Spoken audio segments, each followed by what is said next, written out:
News 24 घडामोडी, श्वास चालू घडामोडींचा। 4 गन, 2 मॅगझीन आणि 34 बुलेट्स।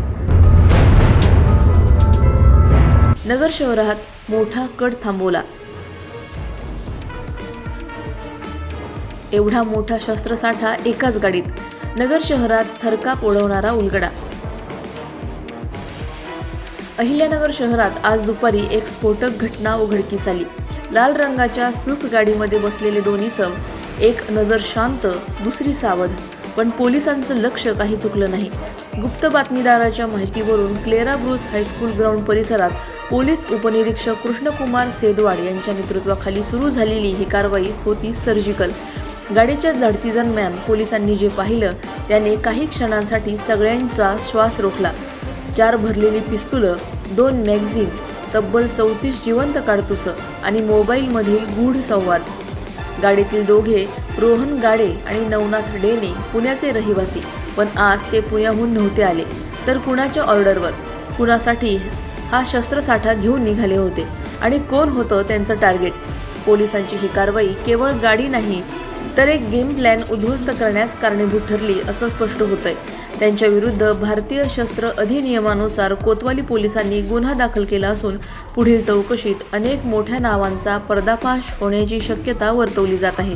ही संपूर्ण धडक कारवाई पोलीस अधीक्षक सोमनाथ घारगे, अप्पर अधीक्षक वैभव कलुबर्मे व उपविभागीय अधिकारी अमोल भारती यांच्या मार्गदर्शनाखाली पार पडली।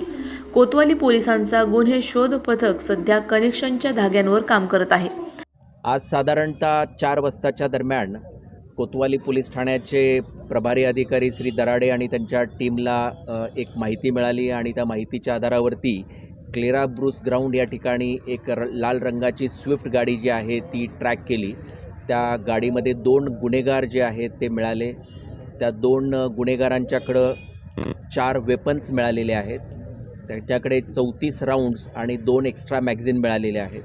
त्या गाडीमध्ये 3 बोगस नंबर प्लेट्स आहेत आणि हे गुन्हेगार जे आहेत हे उमरटी MP वरून हे जे वेपन्स घेऊन पुण्याकडे चालले होते अशा पद्धतीची माहिती मिळालेली आहे। त्यापैकी हे जे 2 जे गुन्हेगार आहेत, एक रोहन गाडे आणि नवनाथ ढेने, त्यापैकी रोहन गाडे जो आहे तर तो पुण्यातल्या एका अटेम्प्ट टू मर्डरच्या केसमध्ये, फायरिंगच्या केसमध्ये जो आहे तर तो पाहिजे असलेला आरोपी आहे। आणि आतासुद्धा जे माहिती मिळाली किंवा यांच्या प्राथमिक सांगण्यावरून हे पुढे जाऊन म्हणजे त्यांच्याबरोबरच वाद असलेल्या एका दुसऱ्या टोळीतल्या सदस्याला, म्हणजे त्याला एक चॉकलेट नावाचा एक कोणी व्यक्ती आहे तर त्याला मारण्याचा प्लॅन यांचा होता आणि त्यासाठी यांनी हे जी शस्त्र आहेत ही खरेदी केल्याचं हे प्राथमिक यांच्या सांगण्यामधून आलेलं आहे। प्रतिनिधी स्वामी गोसावी, न्यूज 24 घडामोडी, अहिल्यानगर। अशाच बातम्यांचा आढावा घेण्यासाठी आजच आपल्या YouTube चॅनलला सबस्क्राईब करा। बातमी आवडल्यास लाईक करा आणि इतरांपर्यंत शेअर करा।